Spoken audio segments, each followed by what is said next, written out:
अस्सलाम वालेकुम प्यारे बच्चों, मैं हूँ मिस कोको और आज मैं आपको एक मज़े की कहानी सुनाऊंगी। कहते हैं कि एक गांव में एक बुढ़िया रहती थी। उसका एक कामचोर बेटा था। शेकी बिगाड़ने में बहुत माहिर था। उसको शेख चिल्ली के नाम से पुकारा जाता था।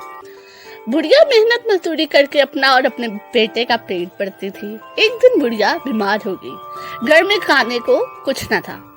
रात को माँ बेटा दोनों ने फाका किया।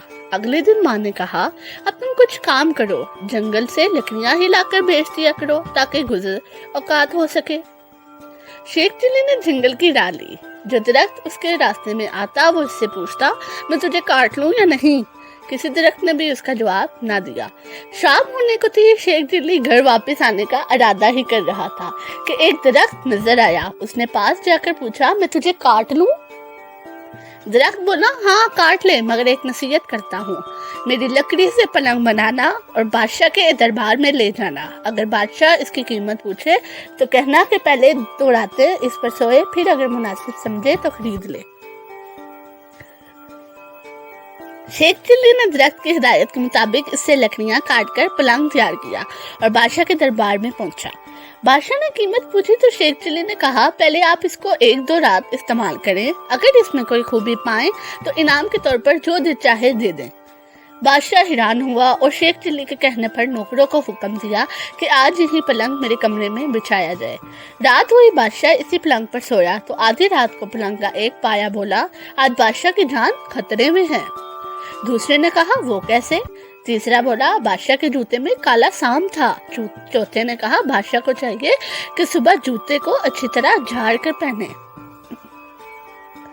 सुबह वाकई ऐसा ही हुआ। बादशाह के जूते में सांप था। जूते झाड़ने की वो से सांप निकलकर भाग गया।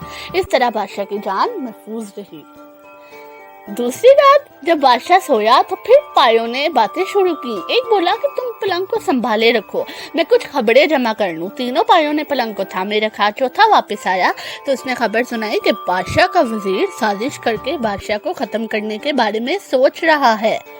फिर दूसरा पाया गया और खबर लाया कि बादशाह की बीवी वजीर से मिलकर बादशाह को जहर देना चाहती है।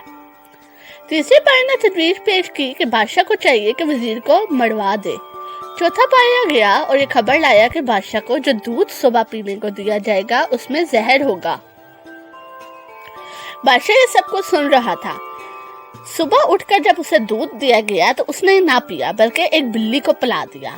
बिल्ली इसे पीते ही मर गई। इससे बादशाह को पता चल गया कि उसका वजीर और बीवी दोनों मिलकर उसकी जिंदगी खत्म करना चाहते हैं।